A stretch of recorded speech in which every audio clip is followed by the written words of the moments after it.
Hello बच्चों, नमस्कार। स्वागत है आप सभी का विसर क्लासेस में। तो बच्चों, आज हम पढ़ने वाले हैं क्लास 12 फिजिक्स का पहला चैप्टर, और जिसमें बहुत इंपॉर्टेंट टॉपिक है इलेक्ट्रिक फ्लक्स, गॉस थ्योरम और गॉस थ्योरम के एप्लीकेशन, जो बोर्ड के एग्जाम में हमेशा पूछे जाते हैं। तो बच्चों, आज हम शुरू करने वाले हैं फर्स्ट टॉपिक, इलेक्ट्रिक फ्लक्स। ठीक, इलेक्ट्रिक फ्लक्स में हम लोग पढ़ते हैं कि इलेक्ट्रिक फ्लक्स एक्चुअली में होता क्या है। जैसे मान लो कि हमारे पास कोई सरफेस है और सरफेस से कोई इलेक्ट्रिक फील्ड लाइन पास कर रहा है। मान लो कि बहुत से, हम सपोज कर लो कि हमारे पास बहुत सा इलेक्ट्रिक फील्ड है, एक इलेक्ट्रिक फील्ड लाइन जा रही है से। तो ये इलेक्ट्रिक फील्ड लाइंस कभी फ्लक्स नहीं बनाएगा।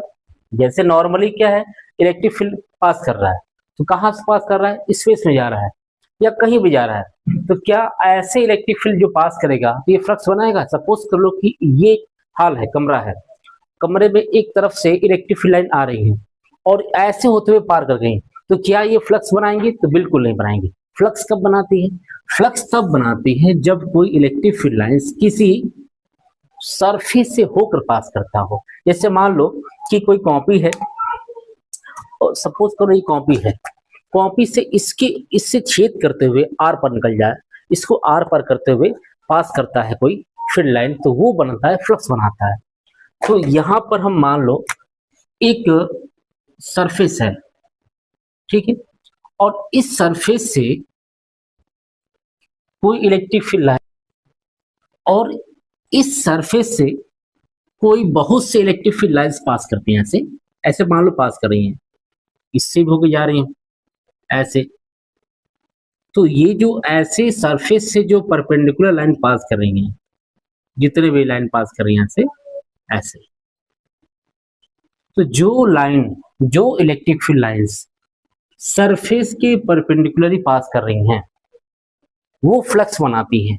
यानी जो नंबर ऑफ लाइंस होते हैं इलेक्ट्रिक फील्ड के, the total number of electric field lines passing through the surface at normal, तो क्या बनाएंगे? वो इलेक्ट्रिक फ्लक्स बनाएंगे। लेकिन इसमें एक और कंडीशन है, जो इस सरफेस का जो एरिया वेक्टर होना चाहिए, जैसे इस सरफेस है और जो इसकी एरिया वेक्टर, तो एरिया वेक्टर क्या होता है आपको समझा रहे हैं आपको। एरिया वेक्टर डी ए, ये एरिया वेक्टर और इलेक्ट्रिक फील्ड दोनों क्या होना चाहिए? पैरेलल होना चाहिए, तो फ्लक्स मिलता है।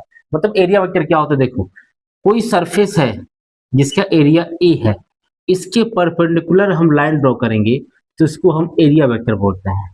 ठीक है, सरफेस के परपेंडिकुलर जो लाइन पास करता है उसे हम क्या बोलते हैं? Area vector. तो जो ये आपका ए कैप जो है वो डायरेक्शन दिखाता है परपेंडिकुलर, तो किसी सरफेस के परपेंडिकुलर जो लाइन होता है ना, वो होता है एरिया वेक्टर। अब मान लो कि एक एरिया वेक्टर ए का सरफेस रखा गया है, कहां पर? इलेक्ट्रिक फील्ड के अंदर रखा गया है। इस इलेक्ट्रिक फील्ड, जितनी भी इलेक्ट्रिक फील्ड लाइंस जो इस एरिया के या सरफेस के अंदर से होकर पास करती हैं, वो सारी क्या, जितने भी हैं वो क्या बनाएंगे? इलेक्ट्रिक फ्लक्स बनाएंगे। अब ये क्या है? वेक्टर क्वांटिटी स्केलर है। तो हम लोग ये पढ़ते हैं कि यह एक इलेक्ट्रिक फील्ड लाइन जो, यानी एक फ्लक्स जो है लाइन होती है, नंबर ऑफ लाइंस होती है, तो जो नंबर होती है वो क्या बनती है? वो हमेशा स्केलर होता है। ठीक है, तो हम इसको यहाँ पे नोट कर सकते हैं ऐसे, देखो total number of electric field lines passing through the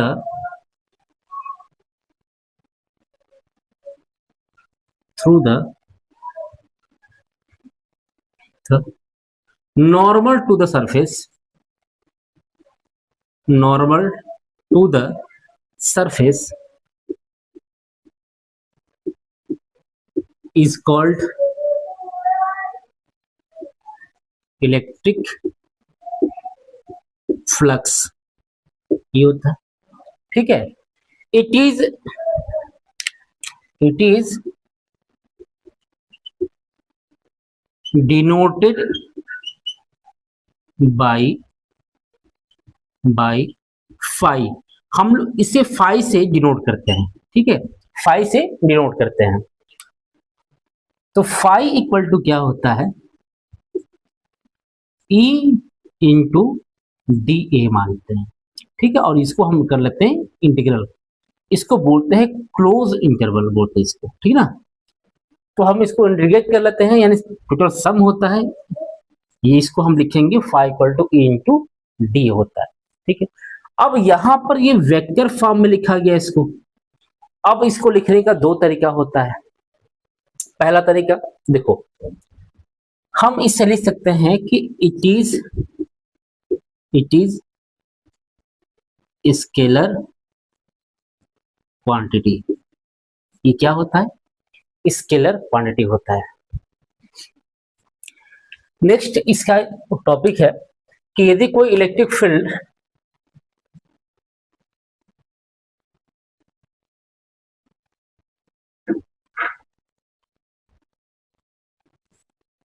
कोई सरफेस से थीटा एंगल पे हो, यानी कोई सरफेस मान लो ये सरफेस है और ये सरफेस जो होगा वो इलेक्ट्रिक फील्ड हमारा ये है, ऐसे पास कर रहा है इलेक्ट्रिक फील्ड, ठीक है। और ये सरफेस इलेक्ट्रिक फील्ड से थीटा एंगल पे हो, ऐसे, ठीक है, ऐसे। हमने सरफेस क्या किया कि सरफेस को ऐसे घुमा दिया। यही सरफेस को घुमाएंगे जैसे ही, तो इलेक्ट्रिक फील्ड जो एरिया वेक्टर होगा उससे कितना एंगल बनेगा? थीटा एंगल बनेगा, ठीक है। तो यहां पर जो फार्मूला लिखे थे phi equal to integration of E into D A था यहाँ पे ऐसे, वो बन जाएगा। इसको हम लिखेंगे एम्पलीट्यूड के फॉर्म में, मैग्नीट्यूड के फॉर्म में लिखेंगे इसको, तो ये बन जाएगा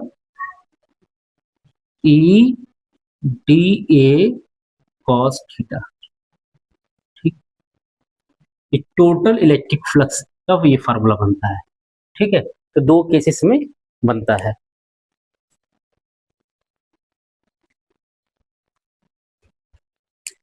इलेक्ट्रिक फ्लक्स का यूनिट क्या होता है? यूनिट ऑफ इलेक्ट्रिक फ्लक्स देखो, इलेक्ट्रिक फील्ड का यूनिट होता है न्यूटन पर कूलम, और एरिया जो दिया है उसका होता है मीटर स्क्वायर, यानी ये न्यूटन मीटर स्क्वायर पर कूलम, ये इसका होता है यूनिट होता है। अब नेक्स्ट टॉपिक पढ़ते हैं हम लोग, गॉस थ्योरम। अगला टॉपिक क्या है हमारा? गॉस थ्योरम है। इलेक्ट्रिक फ्लक्स स्केलर क्वांटिटी होता है, इसको याद करिएगा। इस पे न्यूमेरिकल भी आते हैं, क्वेश्चंस भी आते हैं इसके ऊपर। तो अगला है गॉस थ्योरम। गॉस थ्योरम, ठीक है, गॉस लॉ या गॉस थ्योरम कहते हैं। ये भी बहुत इंपॉर्टेंट है, जो कई बार आपके एग्जाम में पूछे गए हैं क्वेश्चन इसके। इलेक्ट्रिक फील्ड जो है बहुत ही इसकी भूमिका ज्यादा इसमें है, गॉस में भी।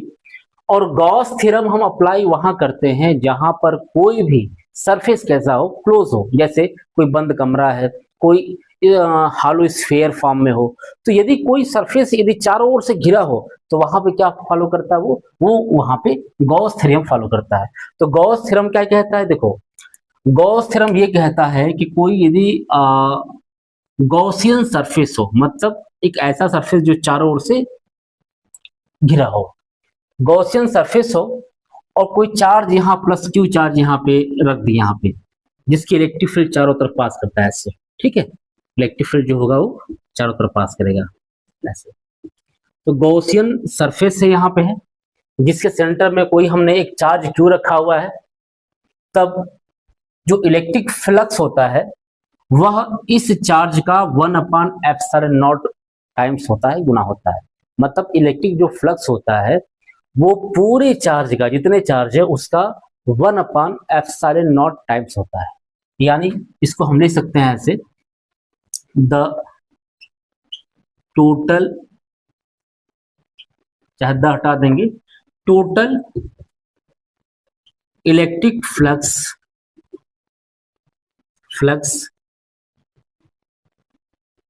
passing through the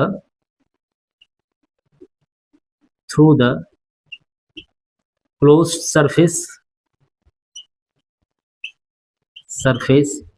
is equal to the 1 upon epsilon not times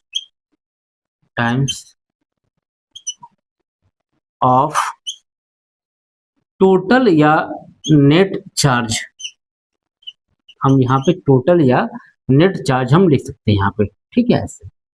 यानी फाई इक्वल टू होता है क्यू अपान में एप्सिलॉन नॉट, ये है तो इसका फॉर्मूला है, ठीक है। फाई इक्वल टू क्या होता है, क्यू अपान में एप्सिलॉन नॉट होता है, ठीक है। क्या होता है, total electric flux passing through the close surface is equal to the 1 upon epsilon not times of net charge, ठीक है। अब नेक्स्ट क्वेश्चंस पढ़ते हैं कि जो गॉस थ्योरम है, वो गॉस थ्योरम को ये एग्जाम में प्रूव करने के लिए पूछता है, तो कैसे इसको प्रूव करते हैं वो भी हम पढ़ लेते हैं एक बार, ठीक है।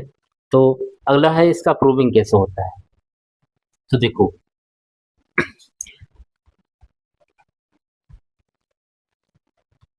देखिए, ये हो गया इसका प्रूफ।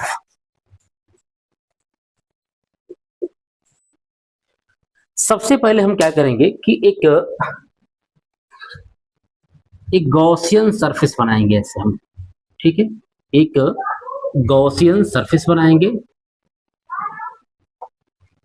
इसका सेंटर ओ मान लेंगे, ओ पर एक प्लस क्यू चार्ज रखा हुआ है, और इस क्यू चार्ज से स्मॉल आर डिस्टेंस पे हमने एक कोई पॉइंट पी जो एलिमेंट लिया है, एक एलिमेंट मान लिया यहाँ पे, ठीक है। यहाँ पे पी एलिमेंट है और हमें यहाँ पर इलेक्ट्रिक फील्ड निकालना है।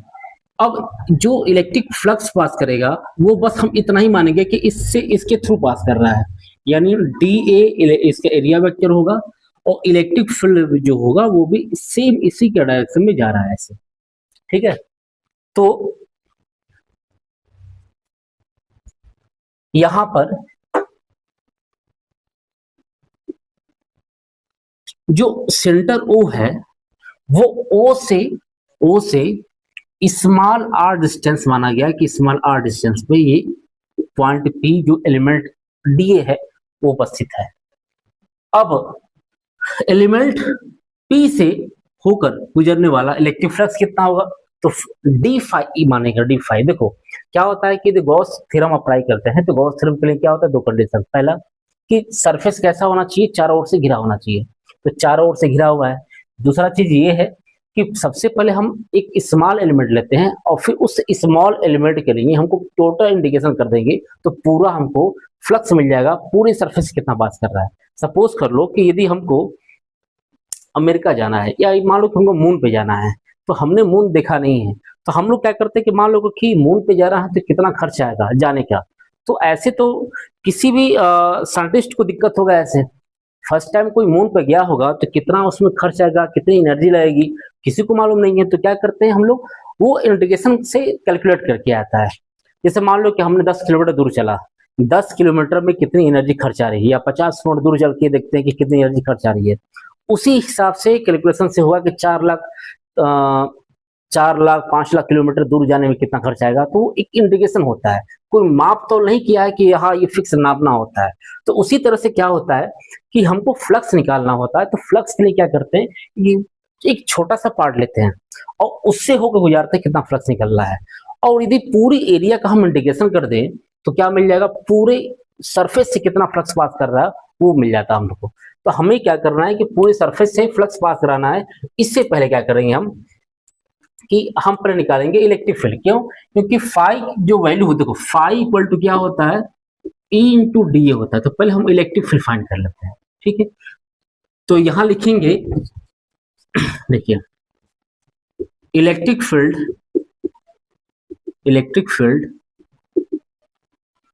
Eight point P due two plus Q charge, ठीक है। तो यहां लिखेंगे E इक्वल टू हो जाएगा 1/4 पाई एप्सिलॉन नॉट क्यू अपान में आर के स्क्वायर, ठीक है। तो अब हम लिखेंगे total electric flux passing through the surface. अब इस पूरे सरफेस से कितना इलेक्ट्रिक फ्लक्स पास करेगा, तो फाई मान लो, तो फाई इक्वल टू ये हो जाएगा क्लोज सरफेस हो जाएगा E इंटू डी ए लिखते हैं यहाँ पे। और यदि वेक्टर हटाएंगे तो ए देखो, ए डॉट बी का मतलब होता है, वेक्टर ए डॉट बी का मतलब ए बी कॉस थीटा होता है। तो ए और बी के बीच का एंगल फाइंड करना होता है, ई और डी के एंगल कितना होगा, तो ये हो जाएगा cos 0 हो जाएगा, सेम डायरेक्शन में है तो cos 0 हो जाएगा, क्योंकि इनके बीच देखो ये दोनों के दोनों एक ही डायरेक्शन में जा रहे हैं, पैरेलल है, तो पैरेलल होगा तो एक कितना एंगल बनेगा 0 डिग्री, और cos 0 की वैल्यू कितना होता है, तो 1 होता है। तो यहाँ पर E के बाहर निकाल दो, अब क्या बचेगा, D बचेगा। अब E की जो वैल्यू यहाँ पुट कर दो, तो E की जो वैल्यू होगा यहाँ पे वो हम यहाँ पुट कर लेते हैं। देखो ये होगा फाई इक्वल टू E की वैल्यू हो जाएगा 1/4 pi epsilon not Q upon में R का स्क्वायर, ये हो जाएगा। और DA का वैल्यू हो जाएगा, DA माने क्या, ये देख DA माने बस इसका एरिया, इस पार्ट का एरिया, और इसका पूरा इंटीग्रेशन कर देंगे तो ये पूरा स्फीयर मिल जाएगा। क्या एक स्फीयर है, और स्फीयर का जो एरिया होता है वो होता है 4 पाई आर के स्क्वायर। कितना होता है, 4 पाई आर के स्क्वायर। तो 4 पाई से 4 पाई कैंसिल हो गया, और आर स्क्वायर से आर स्क्वायर कैंसिल हो गया। तो अब देखेंगे तो ये बचेगा phi equal to Q upon में एप्सिलॉन नॉट, ये बच रहा है आपका। तो यही प्रूव करना था, यही गॉस थ्योरम होता है, और यही हमें प्रूव करना था। This is Gauss theorem. ठीक है, हो गया। अब हम लोग इसके पढ़ते हैं एप्लीकेशन। तो नेक्स्ट पॉइंट है एप्लीकेशन ऑफ गॉस थ्योरम। ठीक है, वेरी इंपॉर्टेंट है, एप्लीकेशन ऑफ गॉस थ्योरम पढ़ते हैं इसमें। अब गॉस थ्योरम के कौन कौन से यूज हैं, इनकी क्या क्या एप्लीकेशन है, उसके बारे में आइए हम समझते हैं। देखो अब यहां पढ़ेंगे हम लोग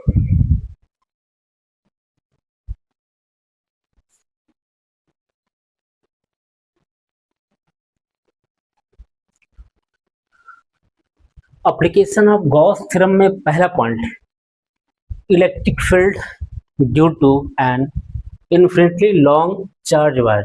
अब ये बताओ कि कोई भी वायर क्लोज सरफेस तो नहीं हो सकता है ना। जैसे मान लो कि हमने एक वायर बनाया, यहाँ पे एक हमारे पास वायर है, ये ऐसे मान लो कि वायर बना दिया, ये इनफाइनाइट लेंथ का है। ठीक है, ऐसे मान लो ये इनफाइनाइट लेंथ जा रहा है ऐसे, तो हम लोग इनफाइनाइट से कोई मतलब नहीं हमारा, हम लोग क्या करते हैं इस वायर पे एक स्मॉल एल लेंथ ले लेते हैं।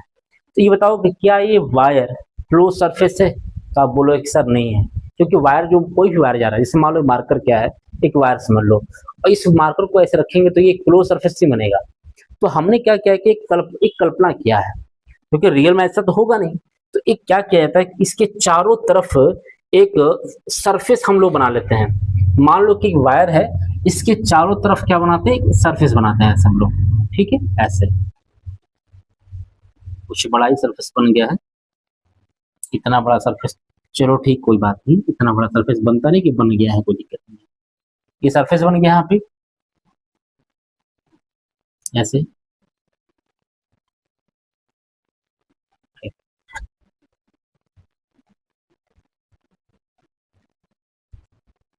और इसकी लेंथ को हम क्या मान लेंगे, एल मान लेते हैं। ठीक है, ये सरफेस है, ये लॉन्ग इनफाइनाइट लेंथ का एक वायर है। ठीक है, अब इसको हम चार्ज कर दिए, ऐसे हमने इसको प्लस चार्ज कर दिया।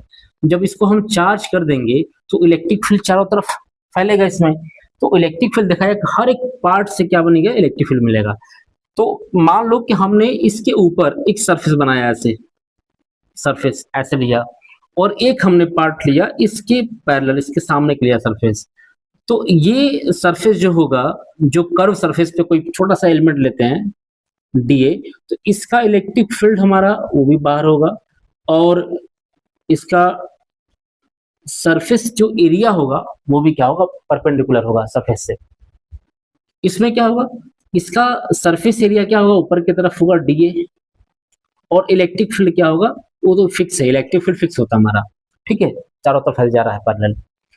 अब यहाँ पर देखा जाए कि ये यहाँ पर एंगल कितना बन रहा है, 0 डिग्री, यहाँ पर एंगल कितना बन रहा है, 90। और हमने पढ़ा है कि फ्लक्स जो होता है वो होता है ए इंटू ए कॉस थीटा होता है। अब कॉस 90 की वैल्यू क्या होगा, 0 होगा। तो जहां पर फाई की वैल्यू 0 मिल जाए वहां फ्लक्स पास होगा नहीं। तो फ्लक्स जब पास नहीं होगा तो वहां गॉस थ्योरम कोई मतलब ही नहीं लगाने का। इसका मतलब ये हुआ कि एक हमारे पास लॉन्ग इन्फिनिटी वायर है जिसको हमने चार्ज कर दिया है, और इसकी इलेक्ट्रिक फील्ड चारों तरफ उसके कर्व सरफेस पे निकल रहा जा रहा, पास कर रहा है। अब जब इसके कर्व सरफेस पे इलेक्ट्रिक फील्ड पास करेगा तो हम ये कह सकते हैं कि जो इसके पैरेलल लाइंस होती है वहां इलेक्ट्रिक फ्लक्स तो मिलेगा हमको, लेकिन जो लाइंस परपेंडिकुलर जा रहे हैं यहाँ से, जो इसके सरफेस एरिया परपेंडिकुलर है, वहां पे इलेक्ट्रिक फील्ड क्या मिलेगा, वो इलेक्ट्रिक फ्लक्स क्या मिलेगा, 0 मिल जाएगा। तो हम लोग उसी पार्ट को लेते हैं, उस एरिया को लेते हैं जो पैरेलल लाइन पास कर रही है, ठीक है। तो हम लिखेंगे यहाँ पर, देखो एक और चीज है, हम लोग 3 नाम पढ़ते हैं, बहुत इंपॉर्टेंट है ऐसे। यदि मान लो कि कोई वायर है, एक वायर को हमने बस चार्ज किया है, बस सिंगल वायर ऐसे, तो वहां पे लिखते हैं लीनियर चार्ज डेंसिटी होता है, ठीक है। ये कब होता है, जब किसी वायर को हम लोग चार्ज करते हैं, सिंगल वायर है। दूसरा होता है जब किसी सरफेस को, जिसमें लेंथ और ब्रेथ यानी जिसकी एरिया होती है, ये सीट होता है, कोई सीट होता है, उसको यदि हम लोग चार्ज करते हैं तो यहां पर क्या होगा, सरफेस चार्ज डेंसिटी होता है यहाँ पे, ठीक ना। और यदि करंट पास करता है किसी वायर में, करंट पास करता है, जैसे मान लो ये वायर है, इसके परपेंडिकुलर जो है करंट पास कर रहा है इसमें ऐसे, तो यहाँ पे होता है करंट डेंसिटी होता है, ठीक है। करंट डेंसिटी को हम जे से डिनोट करते हैं, सरफेस चार्ज डेंसिटी को सिग्मा से, और लीनियर चार्ज डेंसिटी को हम लिखते हैं लेमडा लिखते हैं, ठीक है।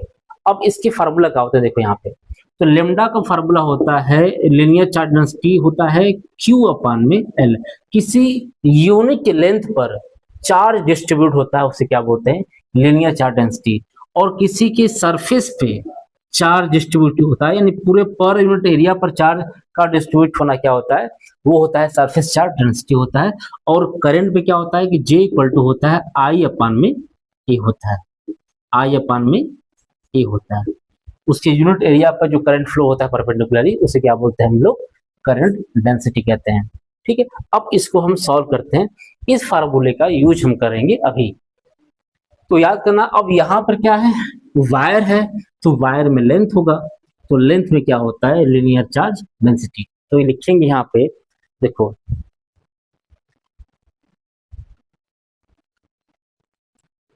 Let small l is the length of wire, हालांकि इनफाइनाइट हमने लेकिन लेंथ l ही माना है इसका वायर, ठीक है। रेडियस क्या मानेंगे इसका, r मान सकते हैं इसको हम लोग, ठीक है। तो ये r डिस्टेंस में, यहां से r डिस्टेंस में होगा। सेकेंड लिखेंगे यहां पे linear charge density lambda equal to क्या होगा, Q अपान में small L, equation number first मान लो इसको आप, ठीक है। ये हो गया, हमको मिल गया। अब लिखेंगे टोटल, देखो इलेक्ट्रिक फ्लक्स तो बस इससे पास कर रहा है हमारा, लेकिन इसका इंडिकेशन कर देंगे तो क्या मिल जाएगा, टोटल मिल जाएगा। तो टोटल इलेक्ट्रिक फ्लक्स, ठीक है ना, टोटल इलेक्ट्रिक फ्लक्स क्या मिलेगा, तो फाई इक्वल टू लिखेंगे। अब कर लो इंडिकेशन इसका, किसका, E इंटू क्या लिखेंगे, DA। इस पर 0 हो जाएगा हमारा, यहाँ पे cos 90 होगा और यहाँ पे cos 0 होगा, तो cos 90 को छोड़ दो, बस एक ही लिखो आप, देखो वहां 0 मिल जाएगा हम लोग को।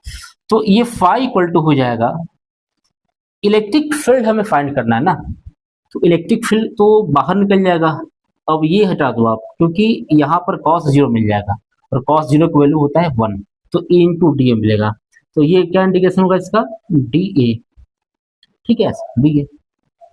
तो फाई इक्वल टू हो जाएगा, अब यहाँ पे लिख देंगे अकॉर्डिंग टू, देखो जिसका एप्लीकेशन उसका यूज तो करना ही होगा।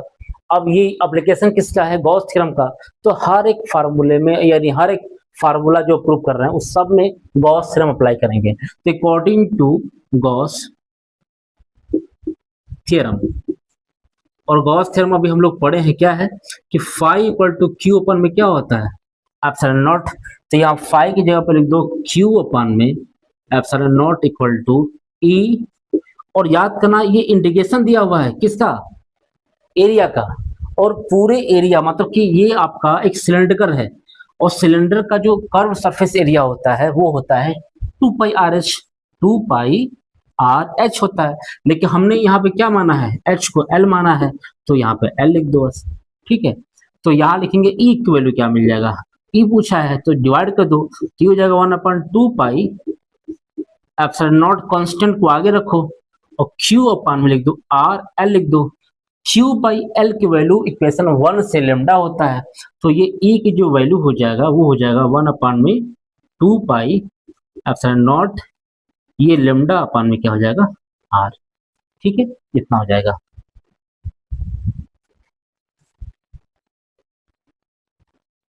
या इसको थोड़ा सा हम ऊपर लिखते हैं यहाँ पे, ठीक है, यदि इसको हम यहाँ पे रेज कर दे रहे हैं तो ये पार्ट यहाँ मिल जाएगा। देखो तो ए की जो वैल्यू होगा वो होगा 1/2 पाई क्या है, एप्सिलॉन नॉट लेमडा अपान में आ रहा है। या फिर एक काम कर सकते हैं, एक और इसको स्टेप ले सकते हैं ऐसे भी, ये 2 से यहाँ मल्टीप्लाई और 2 से यहाँ डिवाइड कर दें तो ये हो जाएगा 1/4 पाई एप्सिलॉन नॉट बन जाएगा, और यहाँ हो जाएगा 2 लेमडा अपान में आर हो जाएगा। इससे फायदा क्या होगा कि जैसे हम लोग पढ़ते हैं ना कि 1/4 पाई एप्सिलॉन नॉट, इसकी वैल्यू 9 × 10⁹, हमको ये फार्मूला रखने में आसानी हो जाएगा, इसलिए हम 2 से ऊपर नीचे हम मल्टीप्लाई करें, ठीक है। तो ये इलेक्ट्रिक फील्ड का फार्मूला प्रूव हो गया। अब दूसरा टॉपिक हम लोग पढ़ते हैं, अगला टॉपिक, अगला सेकेंड पॉइंट है electric field due to a uniform charge infinite plane sheet, ठीक है। अब ये क्या है कि एक प्लेन शीट है, इनफाइनाइट है वो, ठीक है, लेकिन हम मान लेते हैं कि इसका एरिया ए है। अब यहाँ पर देखो इलेक्ट्रिक फील्ड जो दिया हुआ है यहाँ पे इलेक्ट्रिक फील्ड, तो ये पार्ट जो होगा इसकी एरिया भी इसी के डायरेक्शन में तो होगा, यानी ए मान लो, इसकी एरिया क्या मानते हैं, ए। जितनी इसकी एरिया है उतना ही इसका एरिया भी इधर भी होगा, इसकी एरिया भी ए होगा, ठीक है, दोनों का। तो जो फ्लक्स पास करेगा वो इस एरिया से, इस सरफेस एरिया से होके पास करेगा, तो दोनों का एंगल कितना है, 0 डिग्री, इसका भी एंगल 0 डिग्री। बात समझ में आ रहा है। जैसे मान लो कि ये प्लेन शीट है, अब एक कोई कागज ले लेंगे सीधे पन्ना, तो उस कागज का कोई क्लोज सरफेस होगा नहीं। अब इस क्लोज सरफेस बनाने के लिए इसके सेंटर में हमने क्या सिलेंडर का पाइप रखा हुआ है जो कंडक्टिंग है। अब इस पाइप के माध्यम से हम लोग क्या करते हैं, इस चार्ज के कारण इस सरफेस से होकर पास करने वाला इलेक्ट्रिक फील्ड फ्लक्स निकाल लेंगे, और इस चार्ज के कारण इस पॉइंट से जो इलेक्ट्रिक फील्ड पास कर रहा है उसका निकाल लेंगे, क्योंकि इलेक्ट्रिक फील्ड पास कर रहा है और किससे पास कर रहा है, इस सरफेस एरिया से पास कर रहा है, वो भी परपेंडिकुलर, तो दोनों आपस में क्या हो जाएंगे, पैरेलल। और जितने भी इलेक्ट्रिक फील्ड लाइन इससे पास करेगा वो हमारा फ्लक्स बन जाएगा, और जितने भी लाइंस इससे पास करेगा वो फ्लक्स बन जाएगा। जब इसकी एरिया हमारा इक्वल है दोनों का, और जब इलेक्ट्रिक फील्ड हमारा इक्वल है तो दोनों का फ्लक्स भी क्या होगा, इक्वल होगा। तो हम यहाँ पर लिख सकते हैं इसको हम कि टोटल इलेक्ट्रिक फ्लक्स, ठीक है, देखा जाए यहाँ पर तो दोनों सरफेस से कितना इलेक्ट्रिक फ्लक्स निकल रहा है, तो टोटल इलेक्ट्रिक फ्लक्स कैसे निकलेगा, तो दोनों को जोड़ दो, कैसे, E इंटू ए, पहले सरफेस यानी P मान लो इसको, इसको P डैश मान लो, इसको P डैश मान लो, तो यहाँ P पर कितना E होगा, P डैश पे क्या होगा, लिख दे रहे हैं add P and P dash, E है और ये भी E होगा, तो यहाँ क्या बन जाएगा 2EA, ठीक है। अब लिखेंगे according to Gauss theorem, Gauss theorem. तो फाई इक्वल टू क्या होगा, क्यू अपन में एप्सिलॉन नॉट हो जाएगा, यहाँ रख दो। तो ये वैल्यू बन जाएगा क्यू अपान में एप्सिलॉन नॉट इक्वल टू, ये हो जाएगा 2 E A, तो यहाँ से E मिल जाएगा हमको क्यू अपान में 2 एप्सिलॉन नॉट ए बन जाएगा। ठीक है। अच्छा, हम बताए थे आपको कि यदि सीट पर कोई चार्ज सीट है और उस पे हम लोग चार्ज डिस्ट्रीब्यूट करते हैं, तो उसके पर यूनिट एरिया पर कितना डेंसिटी होगा, तो सिग्मा होगा। तो लिखेंगे यहाँ पर surface charge density of sheet कितना होगा, सिग्मा इक्वल टू, यहाँ इसको हम हाईलाइट कर रहे हैं इसको। ठीक है। तो यहाँ लिखेंगे सिग्मा इक्वल टू क्या होगा, क्यू अपान में ए होगा। ठीक है, इक्वेशन नंबर फर्स्ट मान लो। तो यहाँ पर क्या लिखेंगे इसको, तो यहाँ पर हो जाएगा ये पॉइंट क्यू अपान में ए को हम लिख सकते हैं सिग्मा अपान में 2 एप्सिलॉन नॉट, और यही हमारा क्या है, फार्मूला है। ठीक है। तो ये है इनफाइनाइट प्लेन शीट का इलेक्ट्रिक फील्ड, यही होता है हमारा सिग्मा अपान में 2 एप्सिलॉन नॉट। अब पढ़ते हैं, तीसरा पढ़ते हैं हम लोग। तीसरा एप्लीकेशन का पार्ट है कि electric field of 2 positively charge plate, parallel plate है यहाँ पर। ठीक है। दो मान लो कि हमारे पास प्लेट है जो दोनों पॉजिटिव हैं। अब हमें फाइंड करना है कि पॉइंट ए, पॉइंट मतलब फर्स्ट, सेकेंड और थर्ड, तीनों पर हमको इलेक्ट्रिक फील्ड फाइंड करनी है। क्या होगा, तो पहले ये समझो आप, जब किसी भी प्लेट का एरिया सेम हो, चार्ज सेम हो, तो इसका चार्ज डेंसिटी भी क्या होगा, सेम होगा। ठीक है। यहाँ पे अब हमें फाइंड करना है पॉइंट ए पर इलेक्ट्रिक फील्ड। तो यहाँ नोट कर सकते हैं, यहाँ पर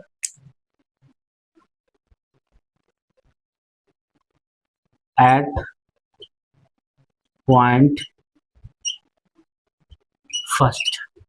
ठीक है, यहाँ पे ऐसे, यानी हमको इलेक्ट्रिक फील्ड फाइंड करना है फर्स्ट पॉइंट पे। तो अभी हम लोग पढ़े हैं कि कोई सरफेस प्लेट है, मतलब कोई चार्ज शीट है, पैरेलल प्लेट है, तो एक प्लेट के लिए होता है इलेक्ट्रिक फील्ड सिग्मा अपान में 2 एप्सिलॉन नॉट होता है। अब दो चीज याद करना, पहला फार्मूला, दूसरा डायरेक्शन। इलेक्ट्रिक फील्ड जो पॉजिटिव होता है, तो आप ध्यान दो, प्लस के लिए हम बताए थे कि इस प्लेट के लिए इलेक्ट्रिक फील्ड फाइंड करना हो तो इलेक्ट्रिक फील्ड पॉजिटिव के लिए क्या होता है, बाहर की तरफ होता है डायरेक्शन। और ये भी पॉजिटिव, यदि यहाँ फोर्स लगाएगा, इसकी डायरेक्शन भी क्या होगा, बाहर की तरफ होगा। जब एक ही तरफ डायरेक्शन होगा, पैरेलल होगा और एक ही तरफ होगा, तो हम लिखेंगे resultant electric field at point first, ऐसे। ठीक है। तो इक्वल टू हो जाएगा, ध्यान दो, फर्स्ट प्लेट के लिए इलेक्ट्रिक फील्ड सिग्मा अपान में क्या होता है, 2 एप्सिलॉन नॉट।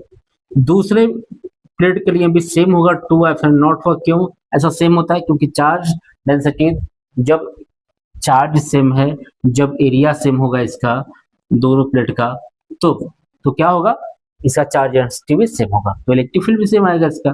तो अब दोनों को जोड़ लो, जिसके आप देखो जिसके डिनोमिनेटर सेम हो, नोमिनेटर जोड़ लो उसको ऐसे, तो एक और एक दो हो जाएगा, तो 2 सिग्मा अपान में 2 एप्सिलॉन नॉट, इससे कैंसिल हो गया। तो ई की जो वैल्यू होगा वो होगा सिग्मा अपान में एप्सिलॉन नॉट, पहला फार्मूला हो गया। ठीक है। अब हम सेकेंड नंबर देखते हैं, यहाँ पे यही पे चेक करते हैं। देखो, एट पॉइंट, दूसरा ऐसे देख लो। ठीक है। दूसरे पॉइंट पे क्या मिलेगा आपको, दूसरे पॉइंट पे तो यहां पर लिखेंगे इलेक्ट्रिक फील्ड। देखो यहाँ पे प्लस का इलेक्ट्रिक फील्ड हमेशा बाहर की तरफ, यानी पॉजिटिव, इस पॉइंट पे इलेक्ट्रिक फील्ड लगाना है पॉजिटिव, तो इस पॉइंट के इलेक्ट्रिक फील्ड क्या होगा, बाहर की तरफ होगा। और ये प्लस वाला क्या करेगा, ये भी बाहर लगाएगा फोर्स, यानी प्लस चार्ज हमेशा पॉइंट, ये हमारा पी पॉइंट है, यदि यहाँ पे फील्ड निकालना हो तो बाहर तरफ होता है हमेशा। इलेक्ट्रिक फील्ड का डायरेक्शन पॉजिटिव के लिए बाहर की तरफ होता है। तो दोनों यहाँ देखा है, दोनों क्या है, अपोजिट हो गया। तो इलेक्ट्रिक फील्ड निकालेंगे सिग्मा अपान में 2 एप्सिलॉन नॉट माइनस सिग्मा अपन में 2 एप्सिलॉन नॉट। दोनों क्या है, अपोजिट हैं और इक्वल हैं, तो दोनों आपस में क्या हो जाएंगे, कैंसिल। तो याद करना, दो पॉजिटिव चार्ज के बीच में इलेक्ट्रिक फील्ड क्या होता है, जीरो होता है यहाँ पे। और तीसरा पॉइंट और लास्ट पॉइंट देख लेते हैं। तीसरा पॉइंट भी सेम है, जैसे यहाँ पर इलेक्ट्रिक फील्ड बाहर, देखो यहाँ भी इलेक्ट्रिक फील्ड सेम कंडीशन होगा, पॉजिटिव हमेशा फोर्स बाहर लगाएगा, ये पॉजिटिव भी बाहर लगाएगा, दोनों का ज्यादा संख्या है, सेम है। तो तीसरे पॉइंट में लिखेंगे यहाँ पर एट पॉइंट 3। अब तीसरे पॉइंट पे इलेक्ट्रिक फील्ड क्या होगा, तो प्लस चार्ज है और प्लस चार्ज का इलेक्ट्रिक फील्ड बाहर की तरफ होता है हमेशा, ये भी प्लस है, इसका भी डायरेक्शन क्या बाहर की तरफ होगा। जब दोनों का डायरेक्शन सेम होगा तो यहाँ पर लिखेंगे E की वैल्यू हो जाएगा सिग्मा अपन में 2 एप्सिलॉन नॉट प्लस सिग्मा अपन में 2 एप्सिलॉन नॉट, जोड़ेंगे तो E की जो वैल्यू होगा 2 सिग्मा अपन में 2 एप्सिलॉन नॉट, इससे कैंसिल हो गया, तो E का जो वैल्यू मिल जाएगा वो सिग्मा अपन में एप्सिलॉन नॉट। यानी दो पैरेलल प्लेट के बीच में बाहर में इलेक्ट्रिक फील्ड हमारा क्या होता है, सिग्मा अपन में एप्सिलॉन नॉट होगा, ठीक है। और फोर्थ वाला पार्ट ये बोला गया इसमें कि यदि प्लेट को एक पॉजिटिव कर दे और एक नेगेटिव, तो क्या कंडीशन से क्या इलेक्ट्रिक फील्ड बनेगा इसका, ठीक है। तो देखो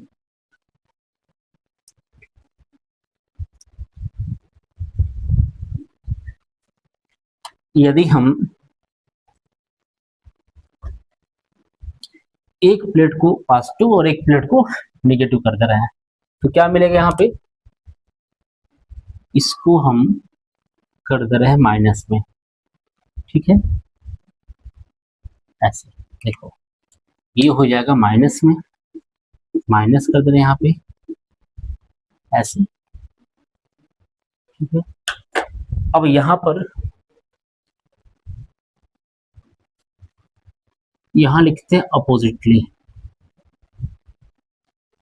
ठीक है, चार्ज पैरेलल प्लेट्स, ठीक है। अब सेम चीज है, बस चार्ज को हमने बस चेंज कर दिया है, जैसे दोनों पॉजिटिव था, अब क्या, अच्छा दोनों पॉजिटिव हो चाहे दोनों नेगेटिव हो, फार्मूला जो अभी बताएं सेम रहेगा। अब यहाँ पे क्या है, एक पॉजिटिव एक नेगेटिव कर दे तो क्या होगा, तो आप समझो यहाँ पे, जैसे यहाँ पर बोला है हमको पॉइंट, यहाँ पर मान लो कि ये पॉइंट हमारा पहला पॉइंट यहाँ फाइंड करना है हमको, ठीक है। ऐसे तो पहले पॉइंट पर इलेक्ट्रिक फील्ड क्या होगा, तो यहाँ का डायरेक्शन देखो, प्लस का डायरेक्शन बाहर तरफ, माइनस का अंदर तरफ, अपने तरफ होता है, अंदर की ओर होगा। तो यहाँ पर देखा जाए कि दो यहाँ पे चार्ज कैसा हो जाएगा, दो चार्ज का डायरेक्शन क्या हो जाएगा, तो इलेक्ट्रिक फील्ड का डायरेक्शन कैसा हो जाएगा, उल्टा हो जाएगा। तो यहाँ लिखेंगे एट पॉइंट फर्स्ट पे क्या होगा, देखो इलेक्ट्रिक फील्ड क्या हो गया, यहाँ उल्टा होगा, तो सिग्मा अपन में 2 एप्सिलॉन नॉट हो जाएगा और फिर माइनस सिग्मा अपन में 2 एप्सिलॉन नॉट। भाई ये तो कहाँ चेंज हो रहा है, चार्ज सेम है, बस उसका चार्ज का जो अपोजिट कर दिया गया है, एक प्लस को माइनस, जैसे मानो 5 कूलम का चार्ज ये है, ये भी 5 कूलम का ही होगा, बस चार्ज क्या हो गया, एक प्लस है कि माइनस है, दोनों कट के क्या हो जाएगा, जीरो, ठीक है। इसका मतलब कि यदि चार्ज कैसा हो, अनलाइक हो, एक पॉजिटिव नेगेटिव हो, तो इसके बीच में इलेक्ट्रिक फील्ड मिलेगा, बाहर की तरफ क्या जीरो होगा। और जब चार्ज लाइक चार्ज हो, ये सेम चार्ज हो दोनों, और दोनों पॉजिटिव या दोनों नेगेटिव हो, तो बाहर इलेक्ट्रिक फील्ड मिलता है, सेंटर पे क्या मिलता है, जीरो मिलता है। दूसरा पॉइंट है एट, यदि हम सेकेंड पे सॉल्व करते हैं इसको, क्या आएगा, तो देखो यहाँ पर अब सेकेंड पे क्या होता है, प्लस का डायरेक्शन बाहर तरफ, माइनस पे क्या करेगा, अपने तरफ फोर्स लगाएगा।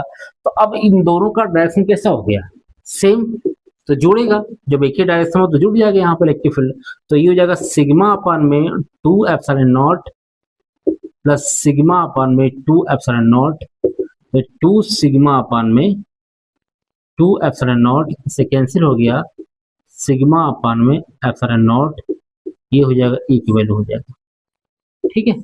ऐसे अब बचा कौन सा, तीसरा पॉइंट, तीसरा पॉइंट पे सेम जीरो ही आएगा, कैसे, क्योंकि ये माइनस जो होता है फोर्स अपने तरफ लगाएगा, अब प्लस का फोर्स क्या होगा, बाहर की तरफ होगा, दोनों क्या होगा, अपोजिट, तो दे आर कैंसिल। तो ये सिग्मा अपन में 2 एप्सिलॉन नॉट माइनस सिग्मा अपन में 2 एप्सिलॉन नॉट, दोनों कट के क्या हो जाएगा, जीरो हो जाएगा, बस समाप्त। ठीक है, तो समझ में आ गया आप लोग को ये चीज? नहीं आया हो तो फिर से एक बार कमेंट करिएगा आप लोग। बाकी इसके एक लास्ट पॉइंट अंतिम है